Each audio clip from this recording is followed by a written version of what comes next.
Disclaimer: this story contains unhealthy relationship dynamics and other content that modern viewers might find upsetting. Listen at your own risk.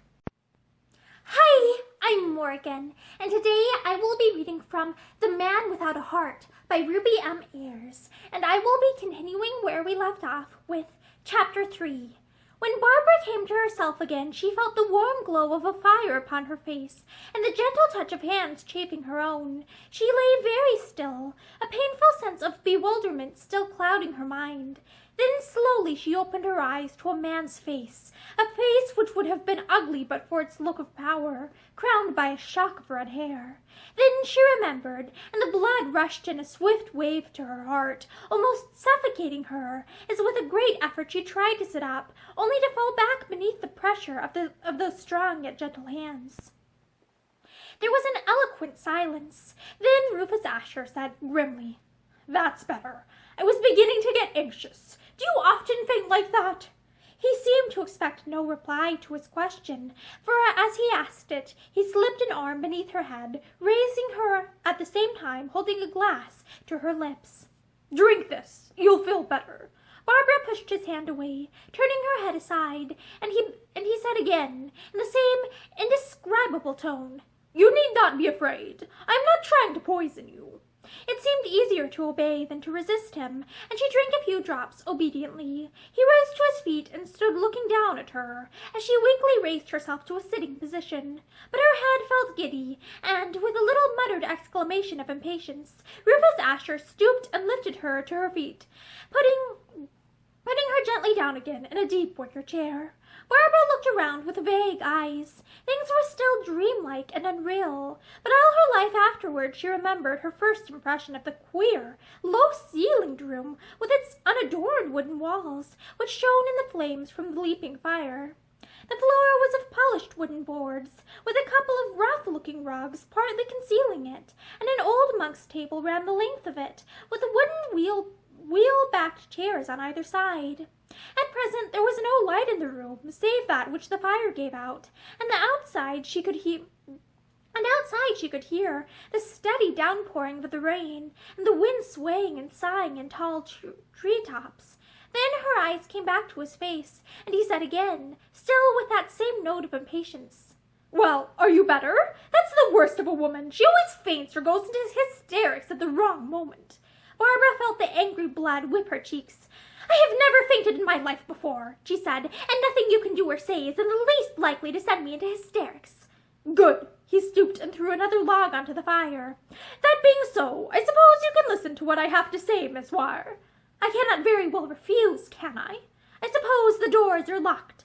"As a matter of fact, they are not," he answered coolly, "but all the same, I should not advise you to try and get away. You are miles from anywhere here. Quite 5 miles from a village, and off the main road. This hut is known as the Hermit's Hut, and it belongs to a man with whom I once lived in Australia. When he knew that I was coming home, he offered to lend it to me, and handed over the keys. I had not seriously thought of using it until last night, and then it seemed to me the very thing for which I was looking." "Last night? Surely that must have been 100,000 years ago," Barbara thought, and sick dread crept once again into her heart. Was this man mad? And was she really so utterly at his mercy? The steady sound of the rain and wind outside seemed to add terror to the strangeness of her surroundings, and with a last spurt of courage she rose to her feet and went to him. "Mr. Asher, isn't it time the joke was finished?" she asked, and she tried to smile as well as her trembling lips would allow. "I forgive you for the fright you have given me. I forgive you for everything, and nobody shall ever know if you'll take me back now. Look what everyone will think, what they will say, if they know that you and I have been alone here all this time." A little frightened breath caught her voice pathetically, but Asher only laughed. "You apparently had no objection to spending tonight and many other nights with my disreputable brother-in-law," he said grimly. "Why so particular with me? At least I have the merit of being an unmarried man." She shrank away from him, her breath coming fast, her courage gone. It was no joke, and if he was not mad, then he was a greater brute than she had ever dreamt of. After a moment she forced a question. And I am to stay here. How long?" "Until I am satisfied that you are no longer a menace to my sister's happiness." "And you will stay here too?" "Yes. You told told them you were returning tomorrow." "I know, but my sister knows how erratic I am, and will think nothing of it when she gets a wire to say that I have changed my mind." Barbara went back to her chair and sat staring into the fire. She could not rid herself of the conviction that this was a dream, and that if she waited patiently enough, she would wake up and be able to laugh. When Asher moved across the room to the door, she turned her head and looked after him with the curiosity with which one follows people in dreams. He lifted the latch and let in a swirl of rain and wind, with a spattering of dying leaves swept up from the earth. "Come here," he said. Barbara did not move, and he turned and came back to her, taking her by the arm and forcing her to rise. Then he led her to the doorway. "You see what sort of country we are in," he said. He pointed out into the gathering darkness. As far as the eye could see, trees and the wild growth of underwood stretched away on all sides, and except for the drip of the rain and the voice of the wind, there was a profound stillness. Barbara shivered. "Shut the door, please shut the door," she said. She felt as if she had been shown a glimpse of an enchanted wood. She went back to the fire and held her trembling hands to its warmth. She heard Asher shut the door and his step across the room. Presently he stood behind her. "What are you thinking, Miss Weir?" he asked. Barbara raised her face and looked at him silently. Then she said, "I am wondering if you are mad, or if, after all, you are only just a brute." The hot blood lashed his face as if beneath the sting of a whip, but he answered composedly, "Let us agree that I am a brute. What then?" "Nothing. I am at your mercy. If you want to kill me, I shall not try and prevent you." He laughed and stirred one of the burning logs with his foot, sending a shower of sparks up the wide chimney. "I did not think you were so melodramatic, Miss Weir," he said. "I have no wish to kill you or injure you in any way. I am simply keeping you here as a prisoner, as I know of no other way to prevent you from injuring my sister." Barbara's lips moved as if she would have spoken. Then she folded them closely together, and he went on. "You told me this morning when we traveled to London together that you were very interested in what I said to you last night about life in Australia. You said that the vast expanses and silences would appeal to you. Well, I'm giving them to you here in miniature. We can lead the simple life together, and I will show you how the women do things out there. As a start, perhaps you will help me get the supper. I am hungry, if you are not. We have had no lunch, remember." Barbara sat back in her chair. The calm authority of his voice roused all the resentment and rebellion of which she was capable. To be ordered about by him, to be told what to do, to be made to wait on him. Never! Hungry as she was, she told herself that she would rather die. After a moment, he said again, "Well, I am waiting." Barbara managed a scornful laugh.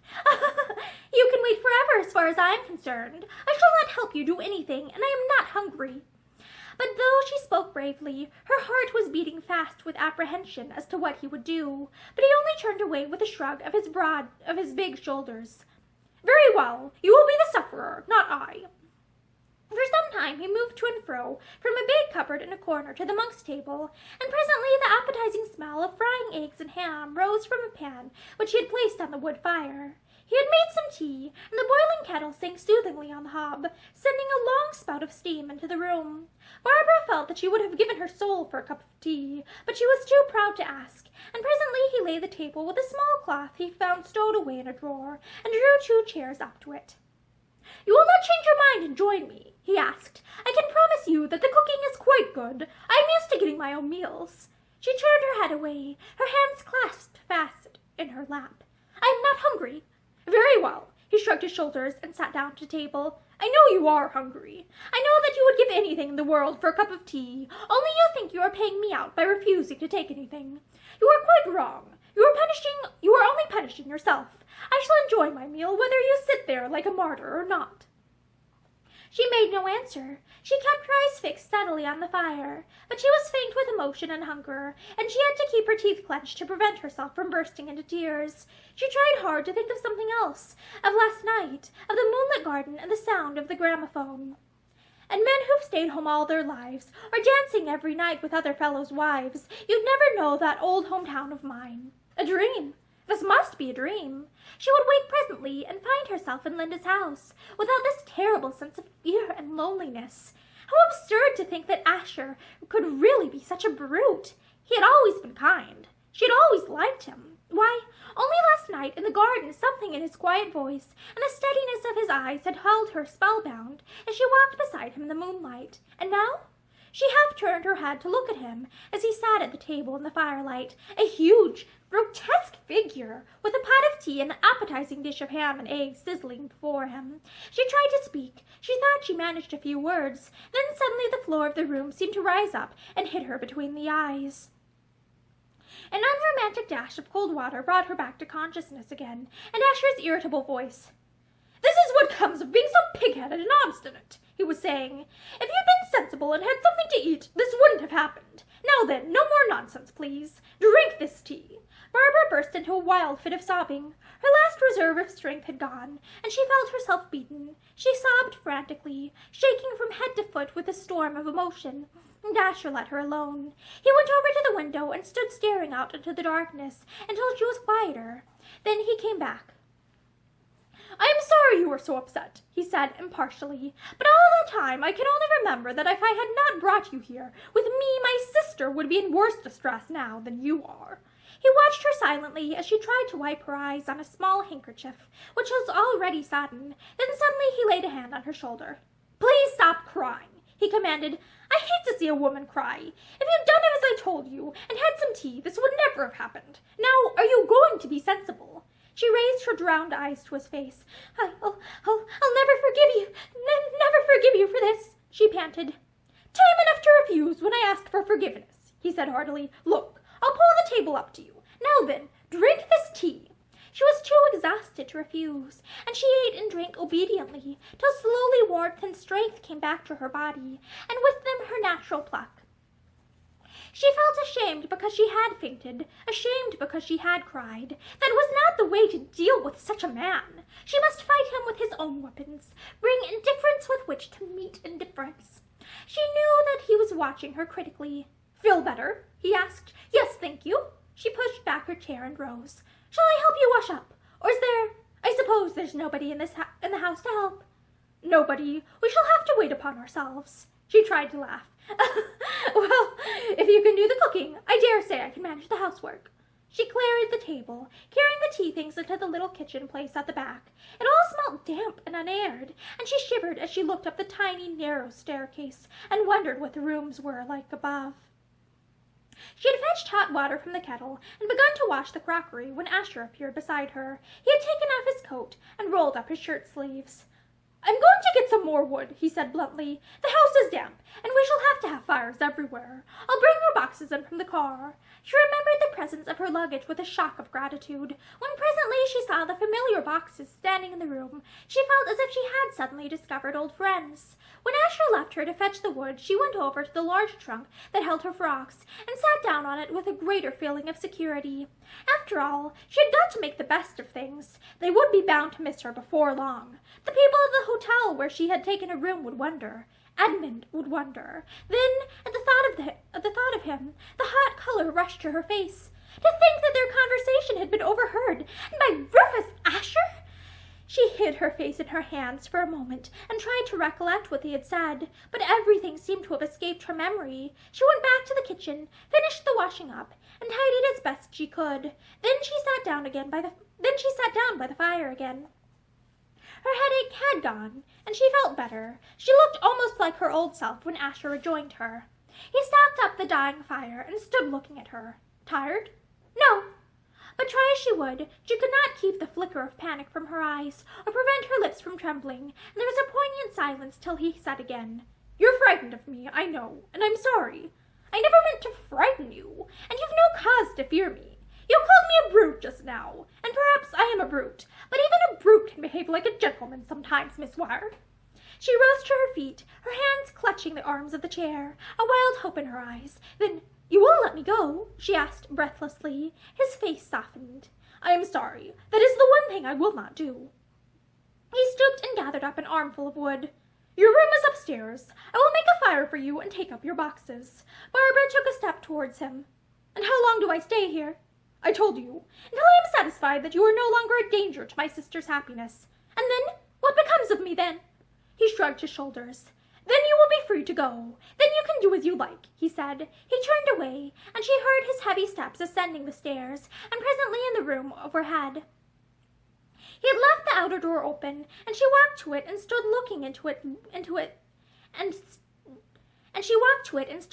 into the wet night. It was quite dark now, and the air was filled with the humid smell of wet earth and dripping trees. There was not a sound to be heard, until suddenly the shrill, mournful cry of an owl cleft the silence. Barbara shuddered and went back to the fire. Asher had told her that it would be useless to try and escape. Well, supposing she no longer had the wish to escape. Her cheeks burned with sudden excitement as she knelt down and held her hands to the glowing logs. To make him suffer, to punish him as he had punished her. That was the one desire of her heart. But how? How?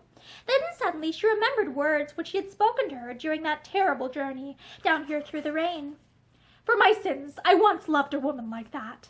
A sudden throb of passionate excitement and exultation swept through her. She had attracted him from the moment of their first meeting. She had known it before ever he admitted it to her. Well, for his sins he should love again. He should love her. And that is the end of Chapter 3 of The Man Without a Heart by Ruby M. Ayres. Thank you for listening to this chapter with me, and I hope you come back to listen to the rest soon. Have a great day!